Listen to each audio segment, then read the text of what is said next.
how do you defend your opinion as a white, well-off, religious man? How do you defend your, telling a woman what she can do with her body? Because evil things are still evil, even if I'm a white, well-off, religious man. And good things are still good, even if I'm a white, well-off, religious man. This is one of these identity politics points that I really, I don't mean to come down harshly on you, I don't. But it is a point that I really have serious moral qualms with. I think it's quite terrible.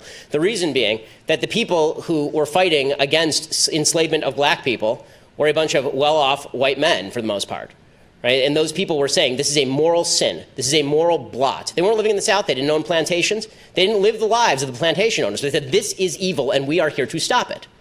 Right? When you see something that you think is morally wrong happening, especially when you're talking about the taking of a human life, like, listen, I think that you shouldn't go around randomly killing homeless people. I just have this view.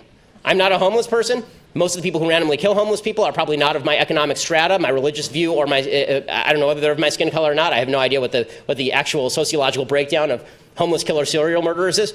But I would suggest that my identity has nothing to do with what is right or wrong. And this is what Western civilization used to be about. Western civilization used to be about the idea that, yes, I'm not a woman in the healthcare field, but you and I can have a conversation about what's right and wrong because this is the nature of human reason. The nature of human reason, the nature of right and wrong, is that you and I can talk about what's right and wrong and that I don't retreat into my identity. If we can all retreat into our identity and our morality is now centered around that identity, morality doesn't exist at all. We break down into a society of fragmented atoms where I can't even say, like, you're torturing a puppy in your backyard. I have nothing to say about that. I'm not a white woman who's in the healthcare field.